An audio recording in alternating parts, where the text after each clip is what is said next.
Voilà, dit-il enfin en se rasseyant sur ses talons. J'ai fini. Bien, fit l'homme d'un air satisfait. Commençons. Mon argent, nous en avons déjà parlé. Tu n'auras rien avant que j'aie pu m'entretenir avec Agramon. Elias se releva et ôta sa veste. Une fois libre de ses mouvements, il déplia ses ailes, provoquant un léger souffle d'air dans la pièce confinée. Elles étaient noires comme une nappe de pétrole et légèrement irisées. L'homme détourna les yeux comme si ce spectacle l'incommodait, ce dont Elias ne parut pas s'apercevoir. Il traça un cercle autour du pentagramme qu'il venait d'exécuter, dans le sens inverse des aiguilles d'une montre, tout en psalmodiant des incantations en langue démoniaque qui évoquaient un crépitement de flammes.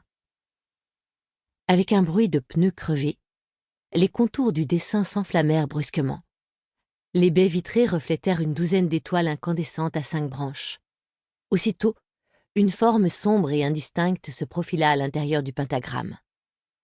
Elias se mit à psalmodier avec plus de ferveur en traçant dans l'air des esquisses délicates du bout des doigts. Chaque ébauche s'accompagnait d'un craquement de flammes bleues.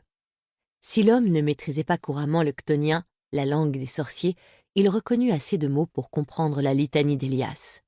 « Je t'appelle, Agramon, quitte ton néant qui sépare les mondes et viens à moi. » L'homme glissa la main dans sa poche et sourit en sentant sous ses doigts le contact froid d'un objet métallique. Elias avait cessé de contourner le pentagramme. Il se tenait maintenant immobile et récitait sa prière ininterrompue, enflant et baissant la voix tandis que les flammes bleues crépitaient autour de lui comme des éclairs. Soudain, un panache de fumée noire s'éleva du dessin magique, tournoya, puis s'élargit. Des yeux s'allumèrent dans la fumée tels 2 bijoux emprisonnés dans une toile d'araignée. « Qui m'appelle à travers les mondes ?» tonna Agramon d'une voix pareille à du verre qui se brise. Elias s'interrompit. Il se tenait toujours immobile devant le pentagramme, seules ses ailes battaient faiblement. Une forte odeur de brûlé imprégnait l'air. « Agramon, je suis Elias le sorcier. C'est moi qui t'ai appelé. » Après un silence, le démon éclata d'un rire sardonique, si tant est que la fumée puisse rire. « Tu es un sot !» siffla-t-il. « Sot toi-même ? Si tu crois que tu peux me menacer !» répliqua Elias, mais sa voix tremblait autant que ses ailes. « Tu resteras prisonnier de ce pentagramme jusqu'à ce que je décide de te libérer. »« Vraiment !» Le panache s'étira. Un tentacule de fumée s'en éleva et prit la forme d'une main, laquelle caressa le bord du dessin enflammé qui la contenait.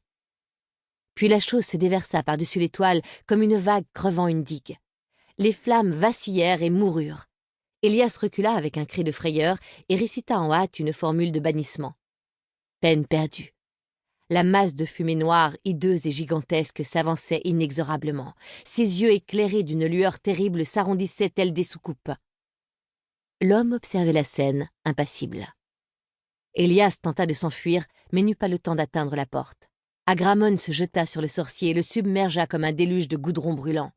Le garçon se débattit désespérément pendant quelques instants avant de s'immobiliser. La forme noire abandonna le corps disloqué du sorcier sur le marbre. « J'espère que tu ne l'as pas trop abîmé. Il doit encore me servir, » dit l'homme qui avait négligemment sorti l'objet en métal de sa poche. « J'ai besoin de son sang. » Agramon se retourna. Ses yeux étincelants comme des diamants glissèrent sur l'homme, son complet hors de prix, son visage implacable, les marques noires qui couvraient sa peau et l'objet dans sa main.